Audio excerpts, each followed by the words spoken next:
السلام عليكم ورحمة الله وبركاته. سبحان الله، كأن الفيديو بتاع المساكنة اللي أنا لسه عامله ده جاي في وقت. ليه بقى؟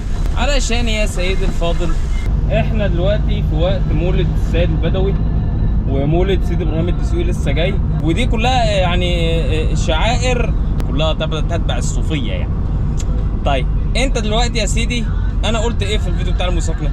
ان انا ما ينفعش اكون مع انك تحبس حد او تشتم حد لمجرد انه بيقول رايه وانت مختلف مع الراي ده، تمام؟ خصوصا ان احنا بنتكلم في ايه؟ بنتكلم في الحلال والحرام، ودي حاجات كلها يعني عبادات، تمام؟ وشعائر دينيه. انت مش ربنا، انت بقى لادم زيك، صح ولا غلط؟ تمام، حلو قوي. دلوقتي موسم السيد البدوي وسيد ابراهيم الدسوقي، انت كراجل مسلم، هل احنا عندنا في الاسلام كهنوت؟ يعني هل احنا عندنا في الاسلام ان انت تروح في وسيط بينك وبين ربنا، او تروح تقول للشيخ وتقول للشيخ يستغفر لك ويتوسط لك عند ربنا، او تبقى عندك ابن مريض فتروح تقول للشيخ خد اهو فلوس وادعي لي ربنا يشفي لي؟ يعني انت ممكن تروح تقول لحد صالح تقول له ادعي لي لعل دعوتك تستجاب، لكن هل تروح لحد متوفي وتسيب له فلوس عشان يدعي لك؟ يعني انا مش قادر افهم الفكره عامله ازاي. ومع ذلك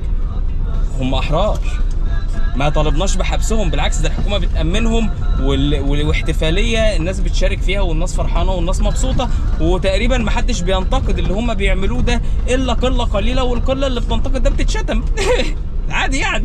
طب ليه بقى؟ لان ده على مزاجنا، بالرغم من ان انا اللي اخترته لنفسي، ان لا، انا ما فيش بيني وبين ربنا وسيط. انا عايز حاجه بدعي ربنا سبحانه وتعالى، وربنا ان شاء الله يستجيب لي باذن الله، يعني او يؤجل الاستجابه لاجل، او ما هو ربنا حر يعمل اللي هو عايزه، يعني ربنا سبحانه وتعالى يعمل اللي يعجبه. فانا بدعي ما فيش بيني وبين ربنا وسيط سبحانه وتعالى. والاسلام ما فيهوش كده، الاسلام ما فيهوش كهنوت، الاسلام ما فيهوش ان انا اوسط حد بيني وبين ربنا علشان الحد ده يدعي لي. الاسلام ما فيهوش كده، ده اعتقادي الشخصي وده اللي انا اخترته لنفسي. طيب الناس دول اختاروا لنفسهم ايه؟ اختاروا لنفسهم لا، ان احنا في بيننا وبين ربنا وسيط اللي هو السيد البدوي الله يرحمه، وان احنا ندفع فلوس وادعي لي، وكان في واحد واقف تقريبا بيكلمه ادعي لي واعمل. يعني انا شايف ان ده يعني مش هو ده الاسلام اللي انا اخترته بنفسي. انا شايف ان ده ما يرضيش ربنا، انت شايف ان ده يرضي ربنا، و10 على 10، خلاص انت حر.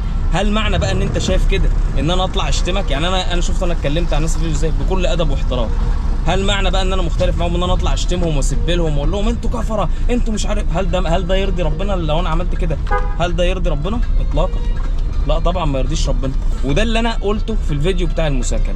الراجل اللي في حد رد عليه وقال لي احنا بلد قانون ومش عارف ايه. طب وهي الست خالفت القانون في ايه؟ هي الست خالفت القانون في ايه؟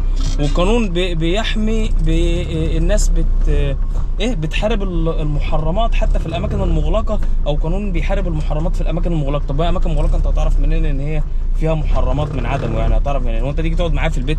يعني انا دلوقتي لو انا في البيت قاعد في بيت ومعايا واحده انا وهي مش متجوزين، وانت هتعرف منين؟ هتتجسس بقى عليها وتتلصص. حلو قوي. هل ده شرعا حلال ولا حرام؟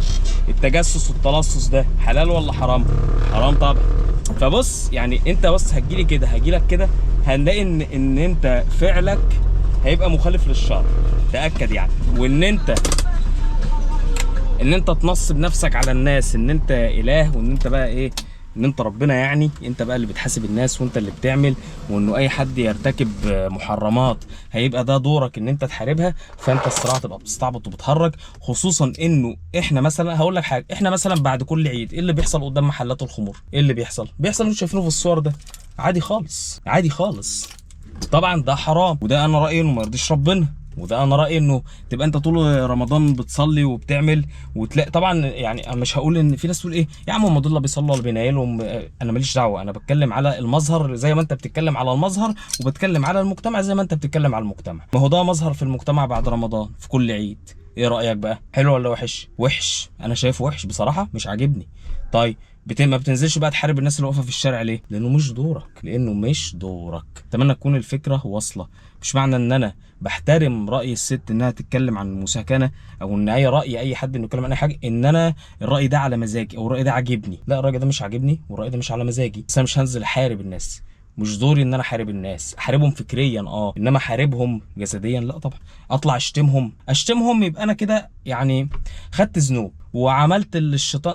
الحوار دايما بيوصلنا لطريق، لكن الشتيمه خلاص انت بتشتم، هنتحاور في ايه؟ بمناسبه الخوف على المجتمع، عشان بس اعرفكم ان الجمله دي جمله مطاطه قوي، وهي ايه يعني ضحك على الدقوق. انت عندك ناس بتدين بديانات اخرى في هذا المجتمع، هتعمل ايه بقى؟ هتعمل ايه؟ ما هو برضه الديانات الاخرى والمعتقدات الاخرى ديت بتبقى لها اراء مختلفه تماما عنك. هتعمل ايه بقى وتتصرف ازاي؟ هقول لك حاجه، انت لو رحت عشت في الامارات مثلا هتلاقي الامارات يعني كوزموبوليتان جدا، اللي هي يعني فيها كميه جنسيات في الشارع، جنسيات مختلفة وديانات مختلفة وتوجهات مختلفة. وعندك الهنود هناك بالهبل، يعني عندك ناس بتعبد البقر.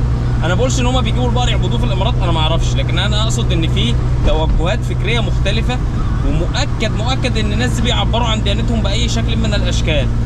هتعمل ايه بقى في الحكاية دي؟ هم بيعملوا ايه؟ بس مش اختراع، القانون يحكمني ويحكمك. خلي بالك القانون اللي يحكمني ويحكمك ده هيحبسك انت. عارف ليه؟ هقول لك يا سيدي. انت دلوقتي حد طلع قال رايه على الانترنت ورايه ده مخالف لمعتقدك، تمام؟